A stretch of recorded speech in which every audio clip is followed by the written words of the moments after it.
नमो बुद्धाय, जय सम्राट, जय भीम, जय भारत। मैं हूं प्रदीप मौर्य, आप देख रहे हैं न्यूज 7 भारत। आज इस न्यूज रिपोर्ट के माध्यम से हम जानेंगे सैकड़ों सालों से श्रमण संस्कृति, प्राचीन बौद्ध संस्कृति और मूल निवासी विचारधारा के अनेक महापुरुष भारत में रहने वाले मूल निवासियों के उत्थान के लिए निरंतर प्रयास करते रहे और आजीवन इस कार्य में खुद को समर्पित कर दिए। फिर भी भारत के वह मूल निवासी जाल से क्यों नहीं छूट पा रहे हैं, इसी बात का विश्लेषण करेंगे।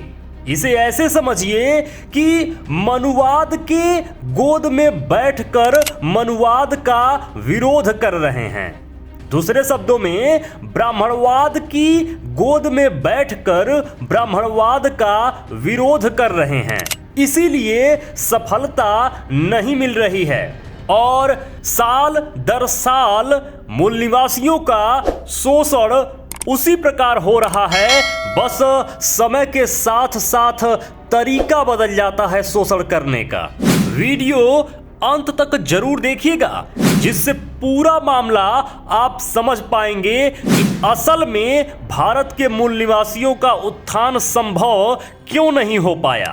चलिए जरा बताइए, मनुवादी का विरोध करने वाले कितने लोग मनुवादी नहीं हैं? मैं फिर से कहना चाहूंगा, मनुवादी का विरोध करने वाले कितने लोग मनुवादी नहीं हैं? या ये कहें, ब्राह्मणवादी का विरोध करने वाले कितने लोग ब्राह्मणवादी नहीं हैं? इस प्रश्न का सही उत्तर जानने से पूर्व मनुवादी या ब्राह्मणवादी शब्द का सही भावार्थ क्या होगा, यह जानना जरूरी है। क्योंकि जब तक शब्द का सही अर्थ नहीं जानेंगे, तब तक उसका विरोध या समर्थन करना बेमानी होगा। तो चलिए, मनुवादी और ब्राह्मणवादी को समझने हेतु इसका समानांतर शब्द लोहियावादी और मार्क्सवादी को लेकर समझते हैं। लोहियावादी उसे कहते हैं जो लोहिया के द्वारा निर्मित मार्ग लोहियावाद के रास्ते पर चलता है, और मार्क्सवादी उसे कहते हैं जो मार्क्स के द्वारा निर्मित मार्ग मार्क्सवाद के रास्ते पर चलता है। अब तो आप लोग लोहियावाद और लोहियावादी, मार्क्सवाद और मार्क्सवादी के उदाहरण से समझ गए होंगे कि मनुवादी या ब्राह्मणवादी के तौर पर किसको चिन्हित करना है। उसी प्रकार मनु नाम का काल्पनिक पात्र ने मनुस्मृति विधान जो बनाया था, उस विधान की व्यवस्था को मनुवाद कहते हैं, और उस विधान पर चलने वाला व्यक्ति, परिवार, समाज को मनुवादी कहते हैं। ठीक उसी प्रकार ब्राह्मण जाति वर्ण का उदय होने के बाद से अपने लाभ हेतु जो विधान बनाया था, उस विधान की व्यवस्था को ब्राह्मणवाद कहते हैं, और उस विधान पर चलने वाला व्यक्ति, परिवार, समाज को ब्राह्मणवादी कहते हैं।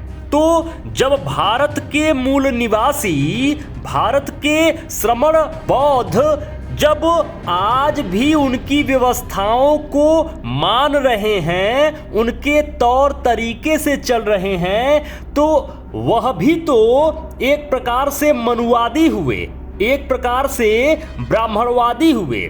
जब आप उनकी गोद में बैठेंगे, हमारे यहाँ एक कहावत चलती है, बैठूं तेरे गोद में उखाड़ूं तेरी दाढ़ी। यह कैसे संभव होगा कि जब आप उनकी ही गोद में बैठे रहेंगे तो उनकी दाढ़ी भी उखाड़ लेंगे? मनुवादियों और ब्राह्मणवादियों के बनाए व्यवस्था संस्कार को जब तक आप लात मारकर बाहर नहीं हो जाएंगे, तब तक आप उनकी व्यवस्थाओं में फंसे रहेंगे और वह आपको जिस तरीके से चाहेंगे उस तरीके से बैल की भांति, गधे की भांति आपका इस्तेमाल करते रहेंगे और आपको एहसास भी नहीं होगा कि आपका इस्तेमाल हो रहा है। आप लोग अपने स्वयं के ऊपर, परिवार के ऊपर, समाज के ऊपर दृष्टि डालकर अवलोकन कर लें कि आपका परिवार और आपका समाज जन्म से लेकर शादी और मृत्यु तक मनुवाद ब्राह्मणवाद के मार्ग पर चलकर मनुवादी ब्राह्मणवादी है या नहीं है। जब आप उनके हिसाब से, उनकी व्यवस्थाओं के हिसाब से चलेंगे तो आज ही नहीं, 100 साल बाद ही नहीं, हजारों हजार साल तक आप इनके जाल से मुक्त नहीं हो पाएंगे। अगर आप अपना परिवार और अपना समाज मनुवादी या ब्राह्मणवादी की श्रेणी में हैं तो फिर निश्चित ही आपका कोई भला नहीं कर सकता।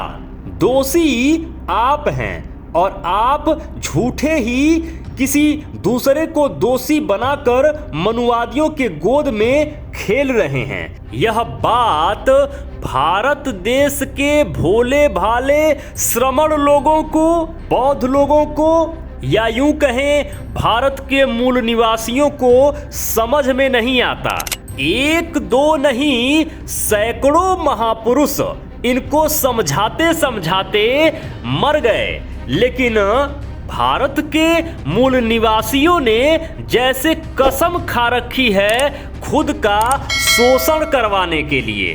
क्या शोषण करवाने में इनको मजा आता है या यह स्वर्ग की लालच में मनुवादियों के गोद में बैठने के लिए आतुर रहते हैं?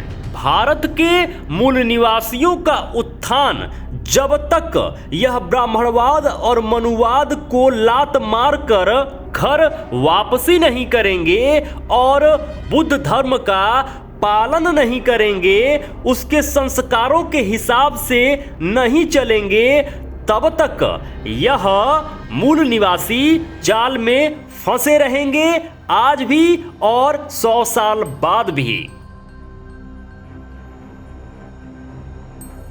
मेरे मित्रों, यदि आप चाहते हैं कि हम और हमारी टीम इसी तरीके से रिसर्च करते रहें, इसी तरीके से आपके लिए कंटेंट बनाते रहें, तो प्लीज निवेदन है, डोनेशन जरूर करें। स्कैनर स्क्रीन पर लगा हुआ है, स्कैन करके डोनेशन जरूर करें।